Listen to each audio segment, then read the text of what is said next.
Welcome, everyone, to today's Explainer. If you're tuning in, you are likely navigating the rigorous, high-stakes world of graduate-level autonomous vehicle engineering. Today, we're dissecting the absolute backbone of Level 4 and Level 5 autonomy. We're going to be walking up an evolutionary staircase of technology, literally taking us from basic physics equations all the way to cutting-edge semantic AI. It's a fascinating journey, so let's get right into it. Okay, let's dive into this with a question that sounds, well, incredibly simple. Where will that car be in 3 seconds? For us human drivers, answering this is pretty intuitive, right? But for an autonomous vehicle, it is a massive life-or-death computational headache.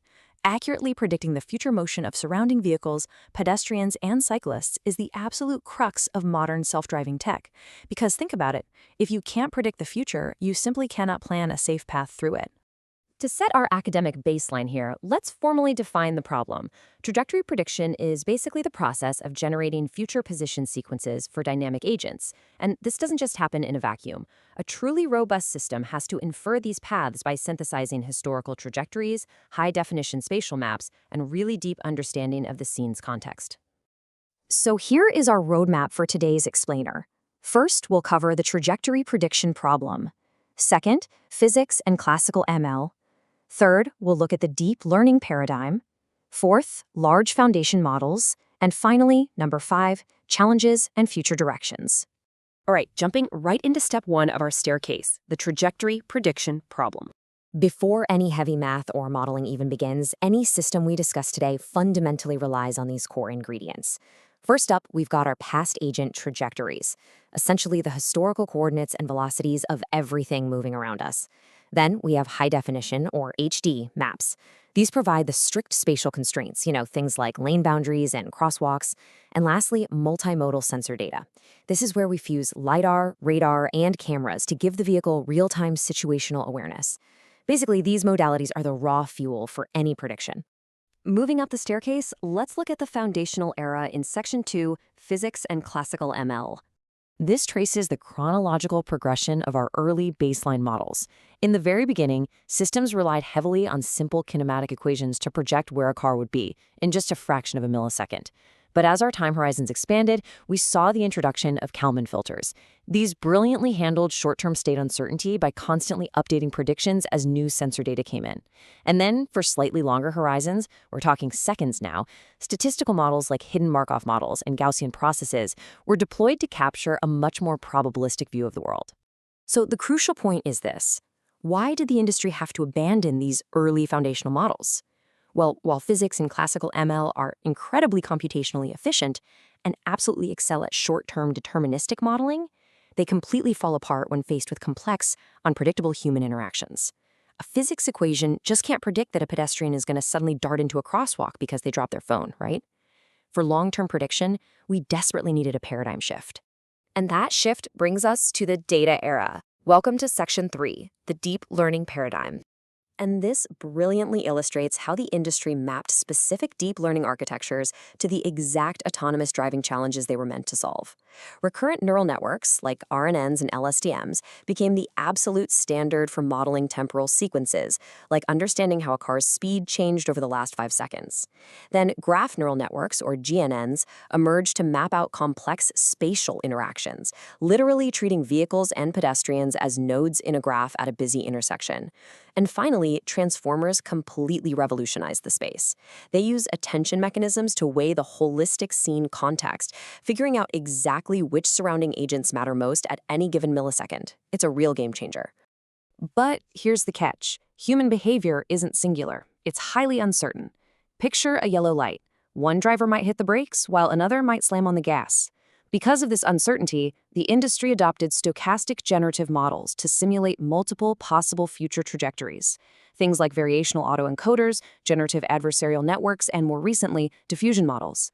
These allow the autonomous system to generate a probability distribution of multiple futures, ensuring the vehicle's planner is ready for a whole variety of outcomes, not just one single guess.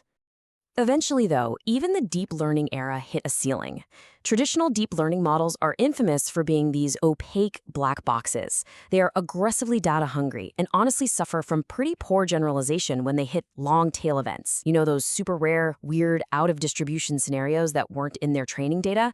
So, to finally bridge the gap from level 4 to level 5, we absolutely need the transition you're seeing here, moving from black box to explainable.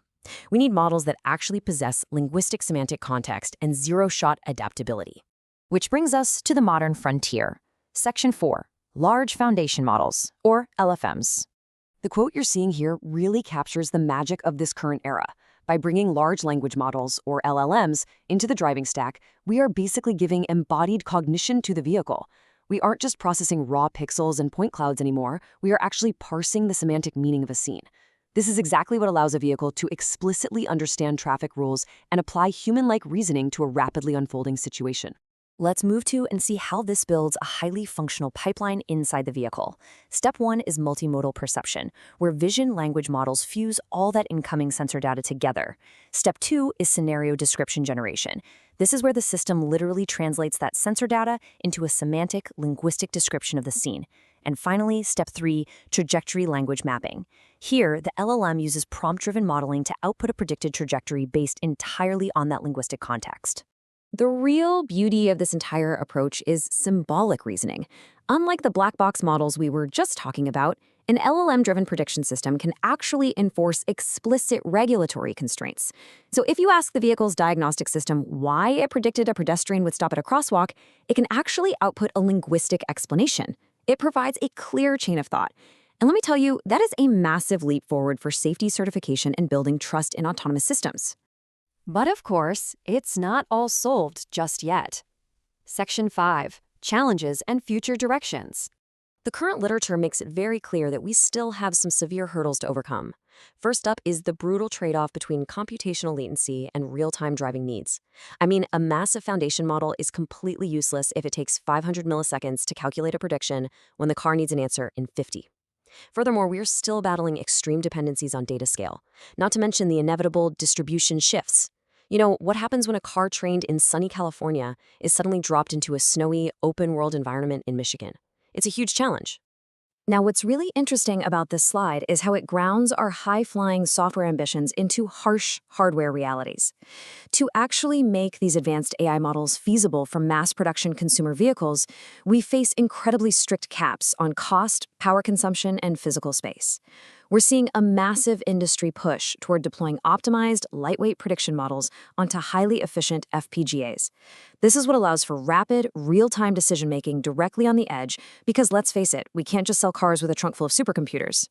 To wrap up this explainer, I want to leave you with a highly provocative debate that is currently splitting the research community.